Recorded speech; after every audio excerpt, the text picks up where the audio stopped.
Bank Hapoalim carpet is dedicated to the largest bank in Israel.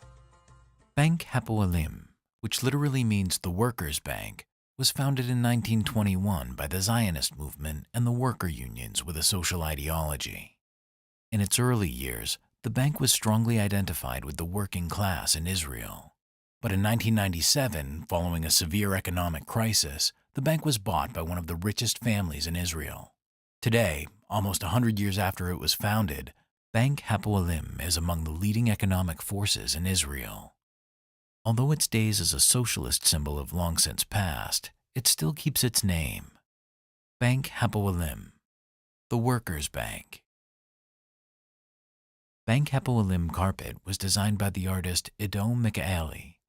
It combines symbols from the bank's history and the Zionist socialist movement. In the first stage, each element was painted separately using a light table.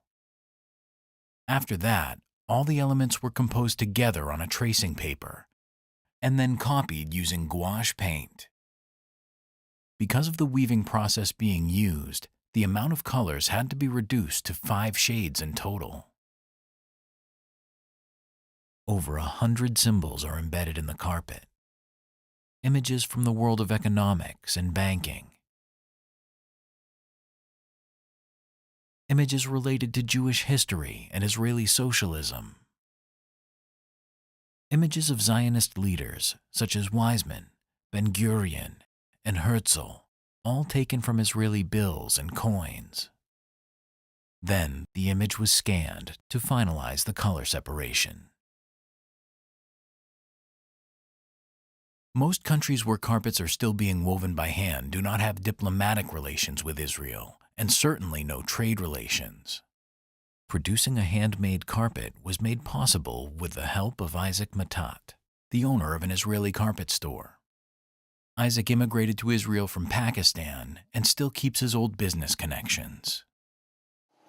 Atik is one of Isaac's old friends and the owner of a carpet weaving factory in Afghanistan, located in Kabul City. He accepted the invitation to weave the Bank Hapoalim carpet and ordered the wool from a nearby village. Only high-quality wool can be used to create luxury carpets, and therefore, a careful separation of the wool is required. The colors were specially made from natural ingredients according to the design of the carpet.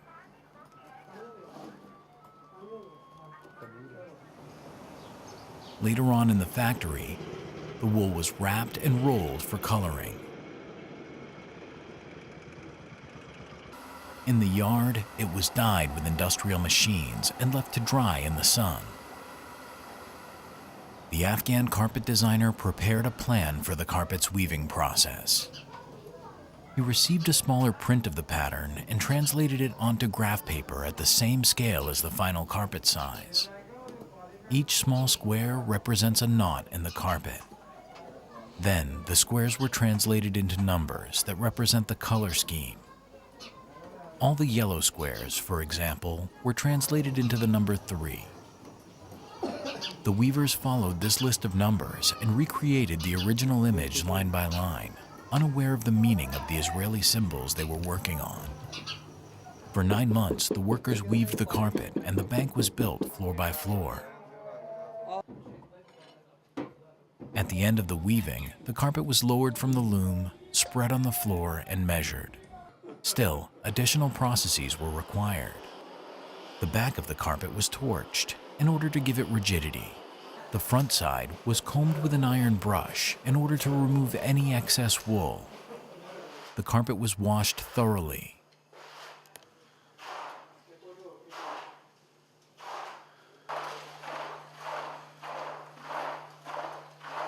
During the washing process, the foreman used a powder dissolved in liquid in order to set the colors. On the roof of the factory, the carpet was laid to dry in the sun for a few days. It was sheared to reveal the strong colors of the wool, then trimmed again in order to even the lengths of the strands. At the final finishing stages, excess threads were meticulously removed and the edges of the carpet were tied into fringes. After a whole year of handcrafting, the carpet was finally finished and packed for shipping to Israel. It was smuggled amongst traditional Afghan carpets because it is forbidden to transport goods between the two countries. First, the carpet was sent to Pakistan, and from there to Turkey. At the Turkish airport, the shipping papers were changed and it was sent to Israel. A long time has passed since the initial phone call to Afghanistan, and now the carpet is landing in Israel. A customs truck arrives at Isaac's carpet store. The tarp and plastic packaging is opened, and the rolled-up carpet is being taken out. Along with the carpet, video documentation of the production was also arrived. The next morning, the Bank Hapoalim carpet arrived at the Israel Museum in Jerusalem.